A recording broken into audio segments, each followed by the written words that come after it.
So, okay, let's see what they have to say for the next one. So the password for the next level is stored in the file data.txt next to the word millions. Okay, so come over here, perform an ls. Okay, there's a file called data.txt. Let me try accessing it with less. Okay, so it looks like this is a huge file, and there is no way we are going to be looking through this entire thing and going through each line manually to figure out what we need. But what we do know is that the password is stored next to the word millionth. So what can we do here?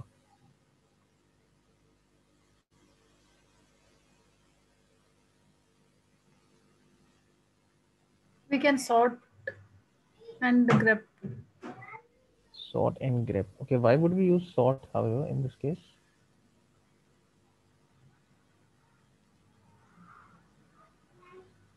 Okay, okay, yeah. You don't see, you don't need sort at all. Just Yeah, use yeah. so cat data.txt and just grep what was it, millionth. So you press enter and you see that next to the word millionth, this should be our password. Copy this and okay. So Sir, yes. just give me that complete SSH bandit 0. Yeah, Okay, forgot to copy that. just this one, this thing. Yes, sir. I'll also paste it in chat if you want. Yeah, You can just copy paste it. yeah.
Okay, connected.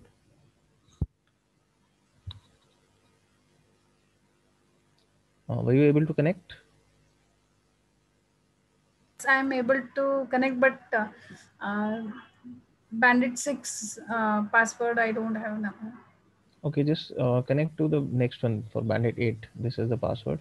Okay, yeah. Okay, so I'll just post it in chat.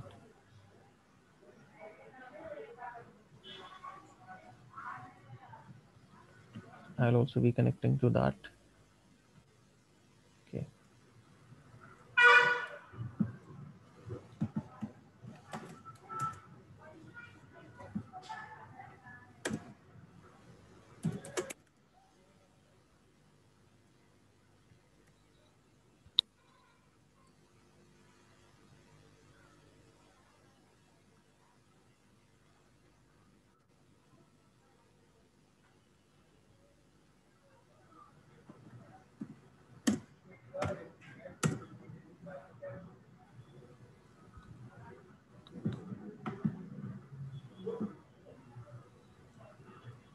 Okay, able to log in now?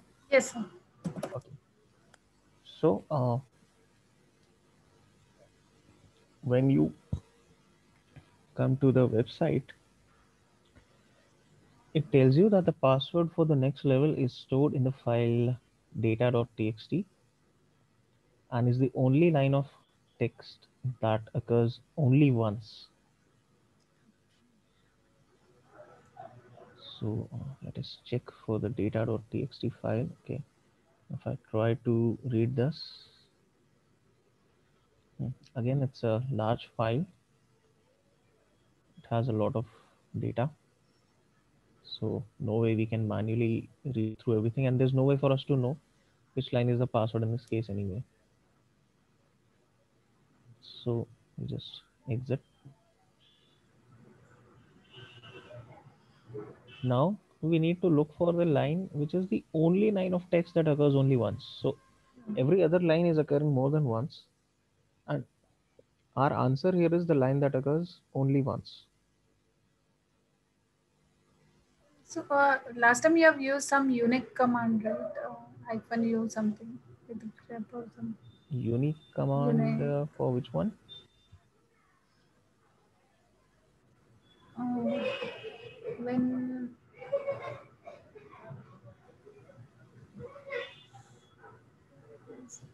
I don't think I've used unique don't, command in this. not this unique unq.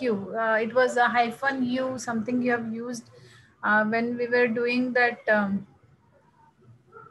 Okay, okay, yeah. Mr. Mm, Robot thing. yes, Mr. yes. Robot thing. Mr. Overload, right.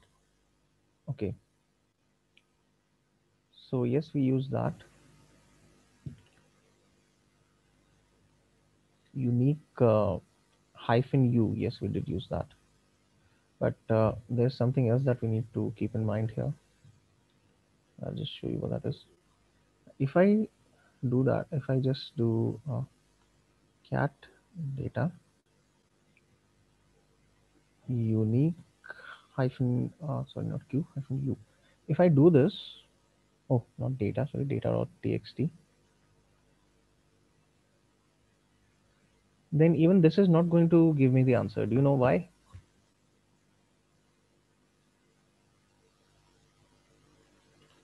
To explain why this is happening, I need to come to the manual page for this unique command. Now see, the purpose of this command is what we need: report or omit repeated lines. Okay, that is fine. But if you read the description, filter adjacent matching lines from input. So keep in mind this adjacent matching lines part.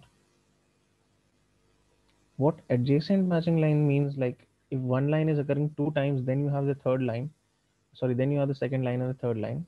In that case, the first line will only appear once after you use the unique command. But if that first line is repeated multiple times throughout a document and these occurrences are not adjacent to each other, then unique is not going to be able to help us in that case. Now we are using the hyphen u option, so the output is only going to be appearing in unique lines. Only print unique lines, so the lines that are unique, the lines that occur only once, only those are going to be printed. Everything else is not going to be printed. Any line that is duplicate is not going to be printed.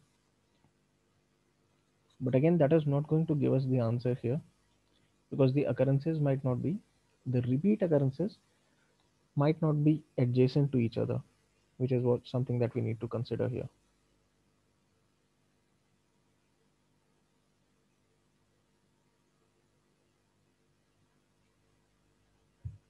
So if I go ahead and look here, there is one that is suggested that I can use, which is known as sort.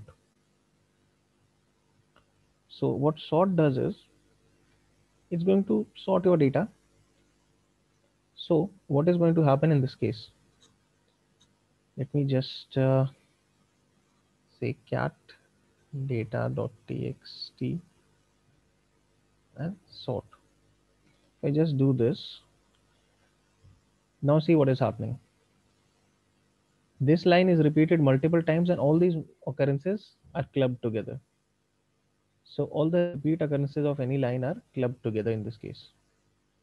That is what happens with the hell when we sort this file. Now if I pass this to the unique command and see what happens.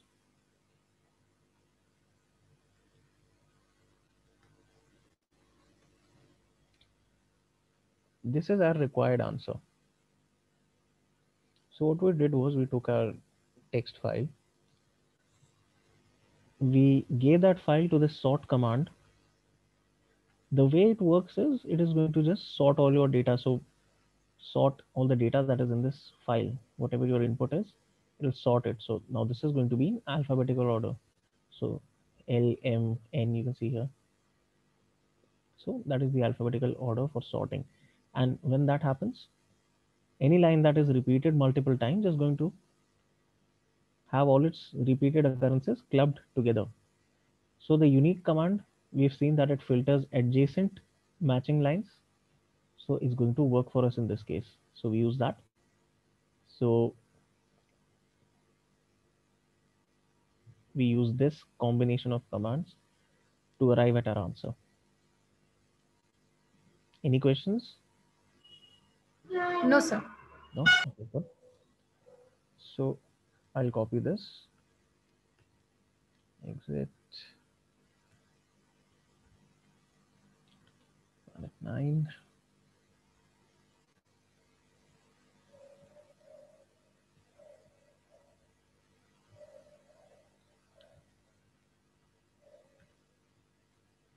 Okay, we are logged in.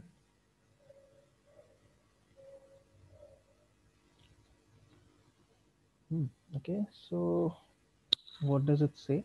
The password for the next level is stored in data. Okay, in one of the few human readable strings.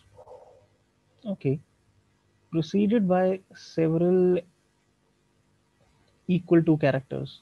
Okay, so this is going to be in one of the few human readable strings preceded by several equal to's. So that should, first let's check whether the file is present. It is. Take an initial assessment of how the file might look.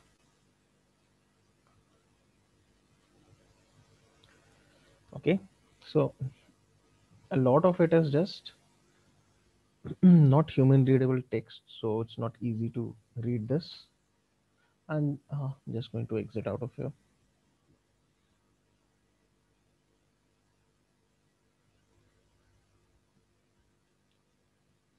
So however, our password is within this file, that is for sure, and it is a part of, like, it is one of the few human readable strings, and it is preceded by several equal to characters. Then we need to use base 64. No, base 64 is an encoding type. It is not going to help you here. See, base 64 is, it has like certain uses, like for example in HTTP authentication and stuff, but it is not going to be useful here. All the commands that they mention, not all of these will be used here. Some commands they mention might be used for succeeding rooms or preceding rooms. So they like club all of those here to deliberately confuse you. Base 64 is not going to be used, however. That does not help us in this case. Because see, even base 64 is at least human readable. You can read the characters, it's easy to like see. Because it is made up of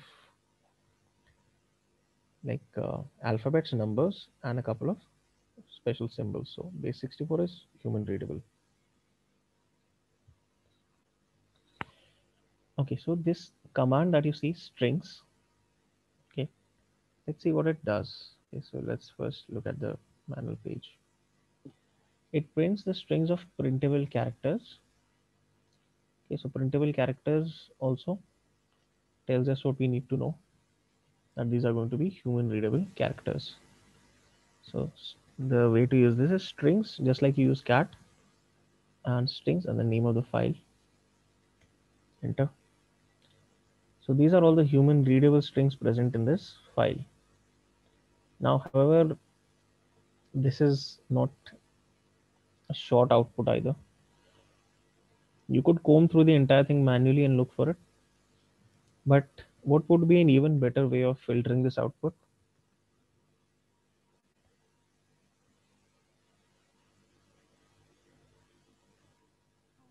The equal to and asterisk symbol we can use and that's it. equal to, but with what command? grep Grep. Okay. Grep. Oh, sorry. Grep equal to and and asterisk. asterisk. Okay, this. No? You can think of it as just equal to, but Okay. see, keep it in mind that it says it is preceded by several equal to characters. Several means at least more than one. So at the very least, I could keep two equal to's here. Now, if I do a grep like this, it's going to tell me this is some garbage text, the password is, and okay, so this is the password that we require.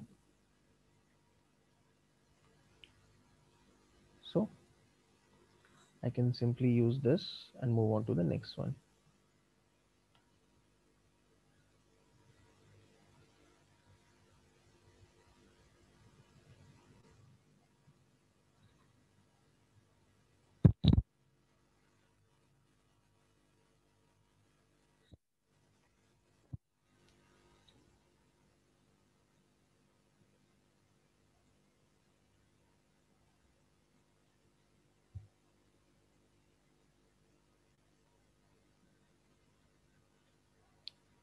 Okay, so it says that the password for the next level is stored in, okay, and which contains base64 encoded data. So okay, what command can we use here?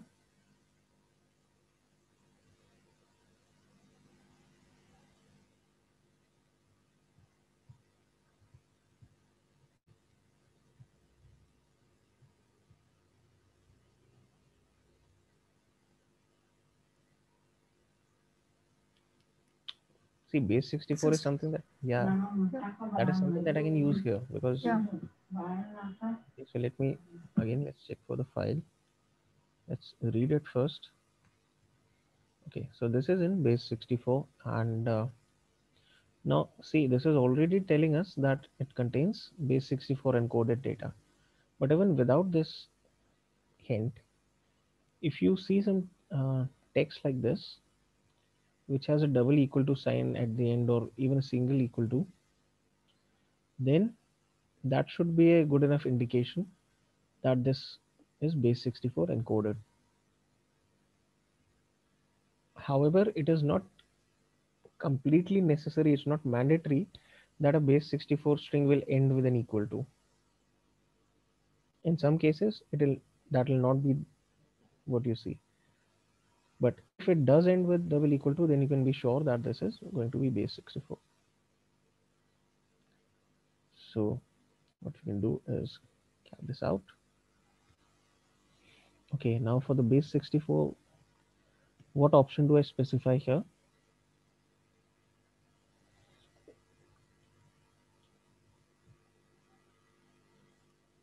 -d. -d. Okay, and you have your password now. So -d is for decode and E is for encode. So this is the password that we use.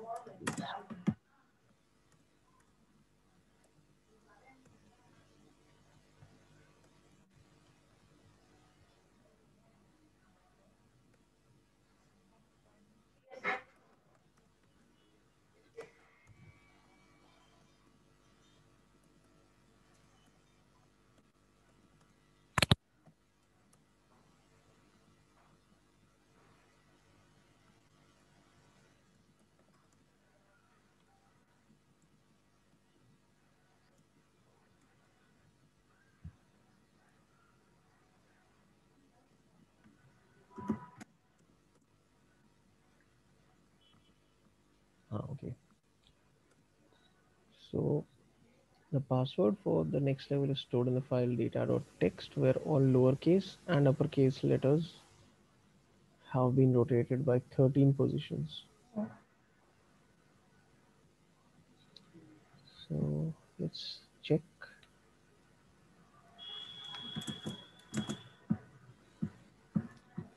Okay, so this is what is contained within this file.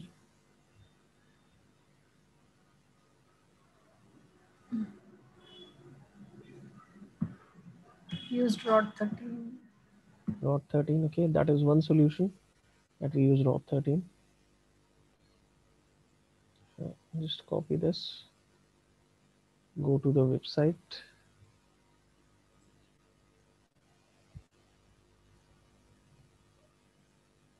and you'll get the password. But there is also another way to do this without leaving the command line at all. So there's a command that can be used here. Excuse me. There is a command that can be used in this case. Can you figure out which one that is?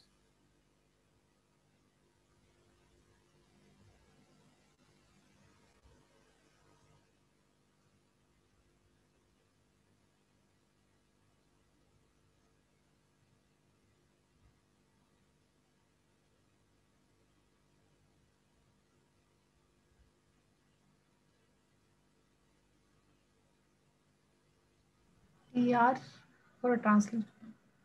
Yes, that is correct. For translate. So when you look at this command, translate or delete characters. So we'll use it to translate. And okay, so I'll cat this out to tr. But what do I specify? Like what translation do I enable here?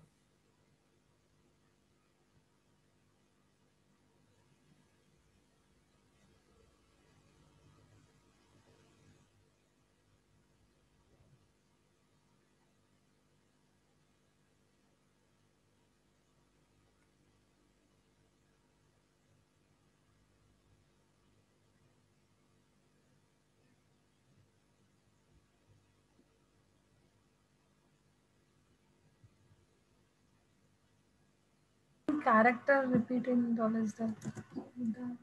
Okay, okay, I'll ask it. So with translate, you first specify the original character set that you want to translate. And the second thing that you specify will be what you want to translate it to. So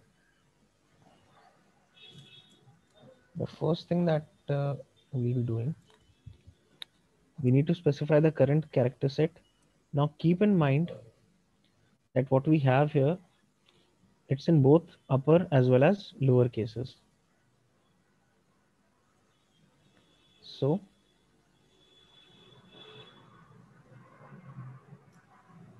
open single quotes, A to Z, and the same thing for lowercase. It too. Yeah. So this is what we want to translate from. And when we want to specify the second thing, which is what we want to translate to. Now, since this is ROT 13, okay, we are having a ROT 13 situation. So what we can do is there are 26 characters. Okay, so we can take the complement of whatever is done and perform the opposite ROT first. So for ROT 13, to solve it, you can perform ROT 13 again, because if you rotate characters by 26 positions, you will get the original characters, the original alphabets that were a part of the original text. Similarly, if you have something like ROT 14, you can use ROT 12 to reverse it. You just need to find the complement of that with respect to 26. So for 13, I'm just going to apply ROT 13 again on this. And the way to do that is I can just do a check. So when I write A, it becomes N. So I want A to be translated to N, Oh, okay. but I also need to wrap around after I reach Z. So I want to start it from A again. So Okay. N to Z and A to M. Sorry, not lowercase. N to Z, A to M. And now the same thing for lowercase. So N to Z and just A to M. A to M, C to M. Okay. Now, if we run this, it gives us the password is this password. So we copy this one, exit this.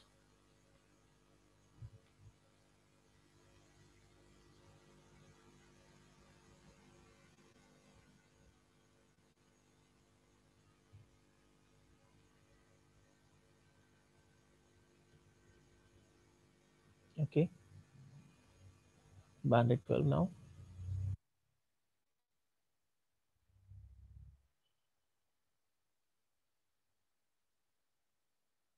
Password again in a file with the similar name, which is a hex dump of a file that has been repeatedly compressed. Okay, and it also gives us a hint that you can create a directory and the temp in which you can work using Makedia. So Makedia to create the directory and then work in it. Sir, hex dump means is it zip files? No, hex dump means it's a like it's in hexadecimal format. Let me just show you how it's going to look like. So this is the file. If you just cat it out, so it's in hexadecimal. Okay, so this is represented in hexadecimal format. So the first thing that I need to do is reverse this. Okay, I need to restore it to the original format because I can't work on a hex dump. I can't use it in the hexadecimal format. So I need to restore it to the original one.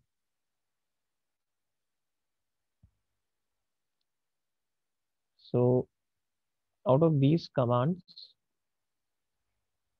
grep is not going to work. Sort is not going to work. Same for unique strings and base 64. I guess XXD because others are like it's nowhere related to hexadecimal and all. Exactly. So we'll use XXD and we'll check out the manual. XXD, make a hex dump or do the reverse. So that works for us. We want to do the reverse. And for the reverse operation, we can use -r. Okay, very good. So for cat,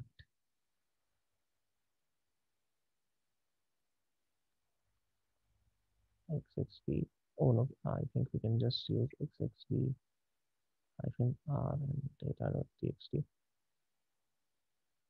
Okay, should probably store this in a file. Permission denied. Okay, so we'll just create a directory.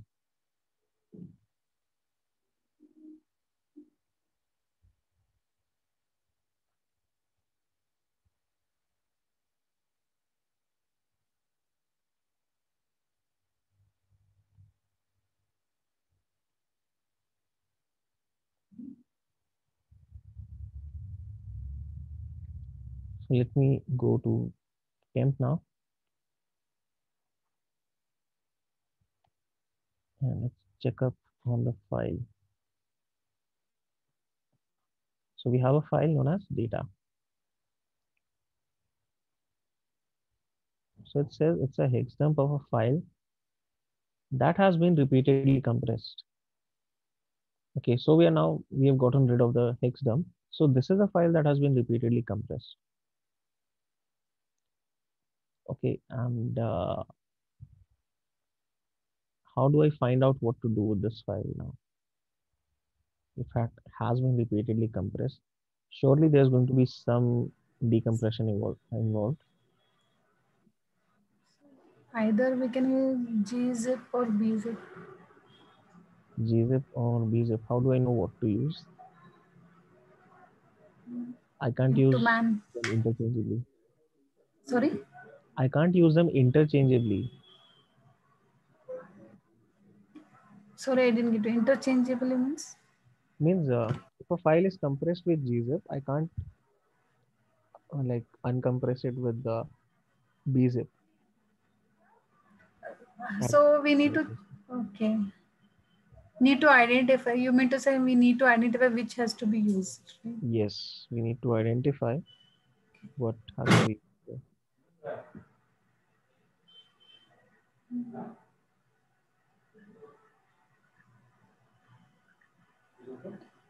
We can do the man and we can check like exactly. Man for what command? Man works for commands, not for files. So bzip and this. So we. No, but we need to figure out data regarding this file. That I need to figure out how it has been compressed, like what method has been used to compress it, what kind of archive is this. I guess it is a zip. But how do you guess? Like, there's A no. bzip maybe like binary zipping. So just I. No, no, don't guess. Okay, use the file command. Okay. So when you use the file command, look at what it tells you. So it's gzip compressed data. So if it is gzip compressed data, all I need to do is use g unzip, and this is data. I think it's going to give me an error. Yeah, unknown suffix. So what do I do to solve this error?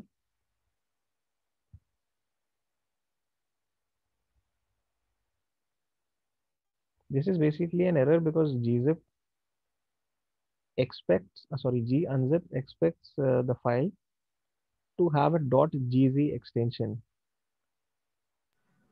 So what that means is I'll need to rename this file from data to date data.gz.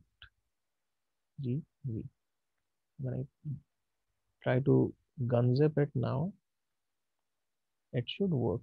Okay, g unzip, not really gunzip. Okay, now we have the file known as data again. Now again you can repeat the same process. Bzip2. Now it's bzip2. So we can use bunzip2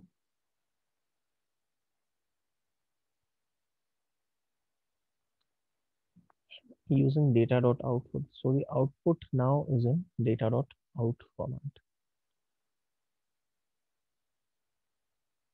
File data.out gzip again. Oh, okay, we'll continue with this in the tomorrow's session. Okay, sir. Sir, that first one I couldn't